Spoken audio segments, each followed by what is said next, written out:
Não tem nada de ilegal na minha atividade aqui. Se eu estivesse fazendo algum ato criminoso, então as autoridades americanas com as quais eu me relaciono também estariam cometendo o mesmo delito. A gente vem tendo reuniões periódicas dentro da Casa Branca e dentro do Congresso norte-americano. Não só americanos, né? Viktor Orbán, primeiro-ministro da Hungria, presidente Javier Milei, várias outras autoridades por aí. Então eu fico muito satisfeito de me sentir útil. E a prova maior disso é que agora, quando esse regime alexandrino, que eu chamo, acordou, eles estão fazendo de tudo para tentar me deter. Só que agora já é tarde demais. Não tem nada de ilegal na minha atividade aqui. Se eu estivesse fazendo algum ato criminoso, então as autoridades americanas com as quais eu me relaciono também estariam cometendo o mesmo delito. O que eu estou vendo é que, devido muito da arrogância de determinadas autoridades brasileiras, eles nunca levaram a sério o trabalho que a gente estava fazendo aqui nos Estados Unidos. Sempre me tiravam para chacota, utilizando até alguns adjetivos que não vem ao caso aqui falar. Só que eles acordaram quando o deputado americano Corey Mills, da Flórida, perguntou numa audiência no Congresso americano ao secretário de Estado Marco Rubio, que equivale ao nosso chanceler, sobre a possibilidade do Alexandre de Moraes ser sancionado. Então que o secretário Marco Rubio disse que, sim, isso estava sob análise e que existia uma grande probabilidade de que essas sanções ocorressem. A abertura dessa investigação, desse inquérito, dizendo que eu tenho cometido reiterada conduta delituosa. Ora, se é reiterada, é uma conduta uniforme que há um bom tempo eu pratico.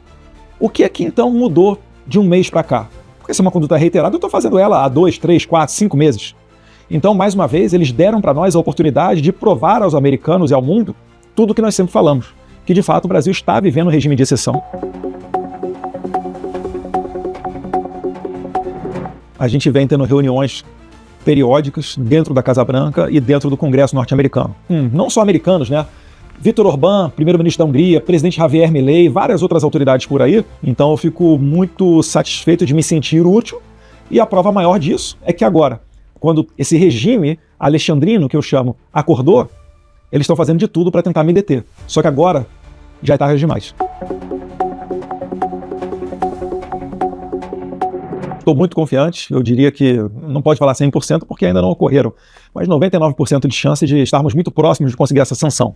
Eu falo isso até de certa maneira com o coração partido, porque eu creio que o Brasil deveria ter tido a decência de conseguir parar o Alexandre de Moraes. A gente teve que recorrer aqui à autoridade norte-americana. Graças a Deus a gente tem essa entrada e eu acho que aí, a gente, após essa sanção, a gente vai dar o primeiro passo para conseguir resgatar a democracia brasileira.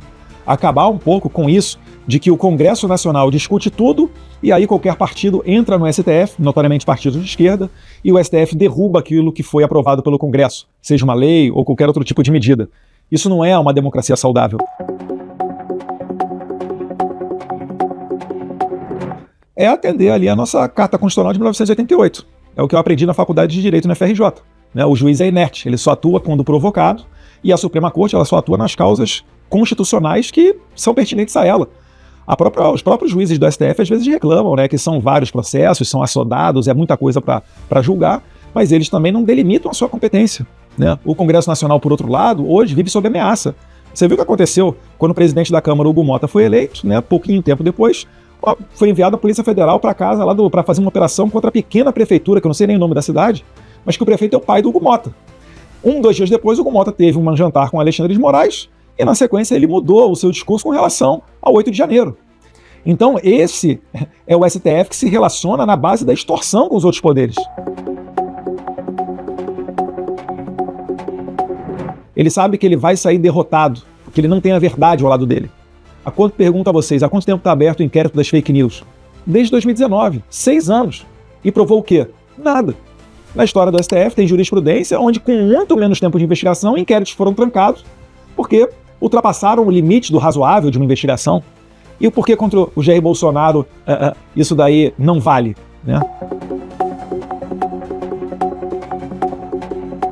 Todo ditador exagera, abusa do seu poder, dizendo defender a democracia ou um bem maior. E, para fazer isso acontecer, esmagam as liberdades do seu povo. É o que eu falo, o golpe da Disneylândia. No momento em que Jair Bolsonaro estava nos Estados Unidos, eu fico imaginando o seguinte, Imagina você falar para um país que realmente já viveu uma ditadura ou teve um golpe de Estado, você falar para eles o seguinte: vamos dar um golpe. Primeiro, eu vou esperar sair da presidência.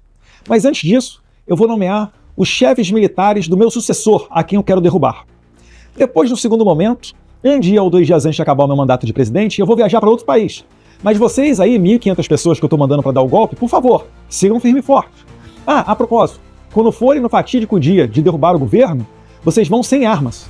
Ora, isso tudo daí é surreal o que está acontecendo com o Brasil. O próprio ministro da Defesa do Lula, José Múcio, disse que não foi golpe. O Gilmar Mendes, pouco tempo depois de 8 de janeiro, numa entrevista, salvo engano para uma TV portuguesa, disse que na verdade foi uma baderna, que foi longe demais.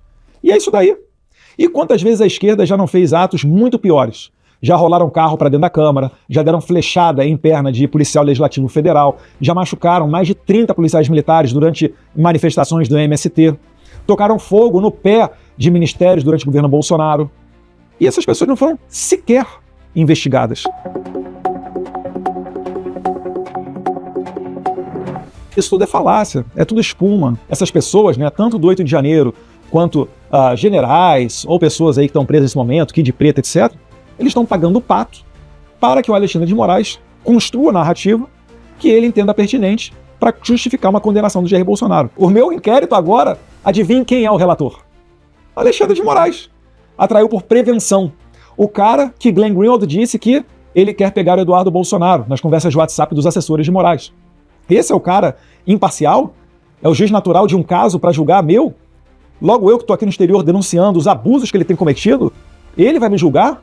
São sucessivos abusos. E para piorar, agora, né, quando nós somos perguntados aqui nos Estados Unidos sobre todo o sistema do qual o Alexandre de Moraes conduz essas perseguições, a gente tem que, obviamente, falar o nome do PGR, porque ele está alinhado com o Alexandre de Moraes.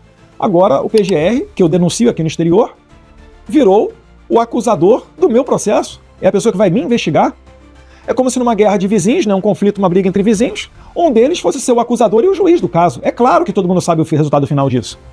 Assim como o meu pai está jogando um jogo de cartas marcadas, onde ele já está condenado, esse inquérito visa também me condenar. Provavelmente para me tirar da corrida de 2026, né, para não me dar a chance de concorrer a qualquer cargo que seja na eleição do ano que vem. O objetivo do Moraes é claro: acabar com o movimento liderado por Jair Bolsonaro. É só esse. O meu trabalho aqui nos Estados Unidos ele se tornou único. Então tornou-se muito mais importante a gente estar aqui nos Estados Unidos fazendo esse trabalho para segurar o ímpeto ditatorial do Alexandre de Moraes e as pessoas que o rodeiam, do que estar no Brasil. Eu tenho plano de voltar ao Brasil, né? Eu acho que o Brasil é o local onde a gente quer fazer crescer os nossos filhos. Agora, para voltar para o Brasil, a gente tem que ter uma segurança mínima, onde o deputado federal vai poder falar. A gente tem muita coisa para mudar. Primeiro, a gente resgata as liberdades. Depois, a gente tem que mudar um pouquinho as condições do Brasil para que não seja mais o sonho da classe média ter um carro à prova de bala, ou o sonho da classe média ser mandar o filho para estudar no exterior, para talvez passar a morar lá e criar a sua vida por lá.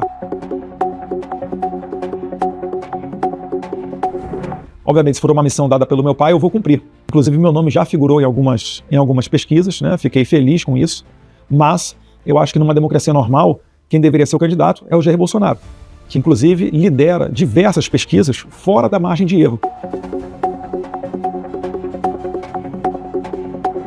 Seria muito daquilo que foi praticado por Jair Bolsonaro e Paulo Guedes, né? Eu sou um fã do discurso do Paulo Guedes quando ele fala em mais Brasil, menos Brasília. O que significa isso? Significa menos poder concentrado na elite burocrática de Brasília e mais poder e dinheiro no bolso do trabalhador. Né? Menos impostos, menos burocracias, buscaria investimentos internacionais, né? um amplo projeto para você fazer alterações via Congresso Nacional, via medida provisória e decretos, para você ter um ambiente confortável de segurança jurídica, onde o investidor internacional realmente possa vir ao Brasil e aplicar ali o seu dinheiro que o governo tem que trabalhar, né? Deixar mais confortável a vida de quem quer empreender e de quem quer trabalhar. É copiar o modelo de sucesso americano. Mas certamente não seria alguém da linha do Fernando Haddad, né? Seria alguém da linha liberal. Né? A gente já viu que quanto maior o Estado, mais margem há para corrupção, mais margem há para ineficiência. Então eu agiria nessa base aí com certeza, e alguém dessa linha de pensamento mais liberal seria uma pessoa indicada para ser um futuro ministro da Economia. Eu visitei, não faz muito tempo, os presídios de El Salvador, e a gente conseguiu ver o que ele fez com relação ao enfrentamento à criminalidade, transformando El Salvador, que era o país mais violento do mundo em 2016, para o mais seguro do hemisfério ocidental na atualidade? Bem, o Bukele ele agiu em cima do tráfico de drogas, mas tráfico não era o problema principal deles. O problema principal deles era o desencarceramento. Então a atuação do presidente Bukele no encarcerar dos criminosos foi sensacional. Hoje, basicamente, em El Salvador, o que acontece? A pessoa ela vai presa e não sai.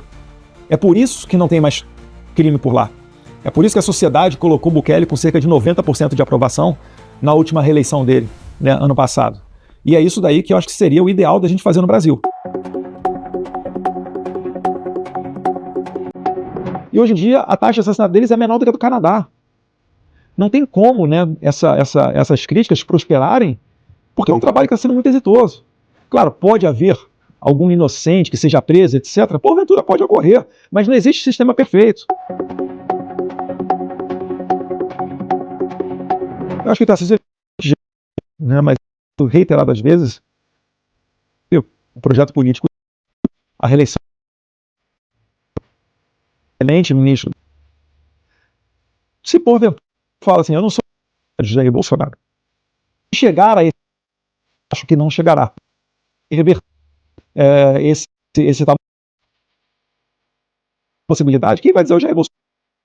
Porque eu posso querer muito sair candidato, mas se eu falar que eu sou candidato e o Jair Bolsonaro falar que o candidato dele é outro, não faz sentido a minha candidatura, né? Então são todas pessoas que estamos aí, vamos dizer assim, no radar nesse momento, mas eu continuo muito confiante de que o Jair Bolsonaro ele poderá ter a oportunidade de se candidatar, até porque ele está inelegível por dois motivos muito esdrúxulos. Eu tenho dúvidas. Eu acho que enquanto cidadão pagador de impostos, eu posso ter as dúvidas que bem entender. Até porque muito foi propagandeado de que o nosso sistema é inviolável, mas o próprio TSE reconhece que houve uma invasão em 2018. Então, eu acho que, em virtude disso tudo, o cidadão é merecedor de ter uma transparência maior. E se o STF não intervir no Congresso Nacional, isso já vai acontecer naturalmente. Porque o voto impresso nunca foi uma pauta da direita ou da esquerda.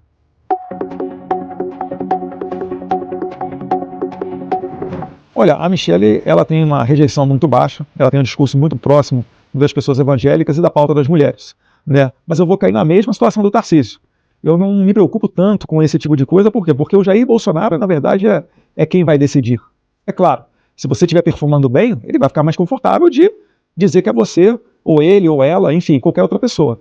Mas esse momento, para chegar, vai ser difícil de arrancar do presidente Bolsonaro. Ele vai deixar para os, não é nem os 48 do segundo tempo. Eu acho que seria para os 49 do segundo tempo. Mais uma vez, porque eu acredito que há uma chance, há uma luz no fim do túnel para a gente corrigir a democracia brasileira e conseguir colocar ele como candidato. Não, porque ele é o líder natural. Por onde a gente anda pelas ruas, o clamor segue o mesmo ou talvez até maior do que aquele que estava na eleição de 2022. Então, com certeza, o Bolsonaro continua sendo o grande player, não só da direita, mas das próximas eleições. Eu acredito que o governo Bolsonaro teve muito mais acertos do que erro. Faltou ali uma estratégia para você colocar adiante os grandes feitos do governo, né, de levar água ao Nordeste, de colocar não só o aumento do Auxílio Brasil, como também a possibilidade de quem trabalhar não perder o auxílio para os próximos 2 anos. Foram muitos acertos do governo Bolsonaro, independência do Banco Central, reforma da Previdência.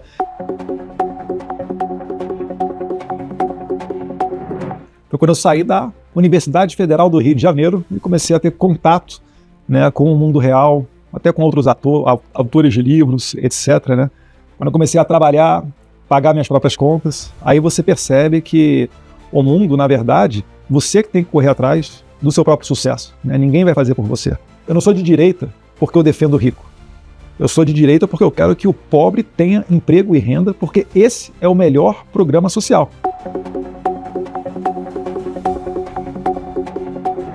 Eu acho que não. Eu acho que a gente vai conseguir reverter a tempo esse julgamento de cartas marcadas. A gente vai conseguir segurar o ímpeto do Alexandre de Moraes, mas se ele optar por esse caminho radical de prender uma pessoa inocente, uma pessoa que não roubou dinheiro público, uma pessoa que continua tendo a sua vida nos mesmos padrões de sempre, então a gente aqui nos Estados Unidos vai fazer de tudo possível para acionar as alavancas do governo norte-americano para que as autoridades americanas, se assim entenderem, né, sancionem o máximo Moraes, não só ele, como também as pessoas financeiramente ligadas a ele. mas foi uma frase também muito tirada de contexto, que 4 meses após eu dizê-la, a esquerda levantou ela dias antes da eleição de 2018, para tentar colocar na gente o rótulo de antidemocrático, coisa que nós comprovamos na prática que não somos, muito pelo contrário, né? Até suportamos muita coisa que a gente não concorda.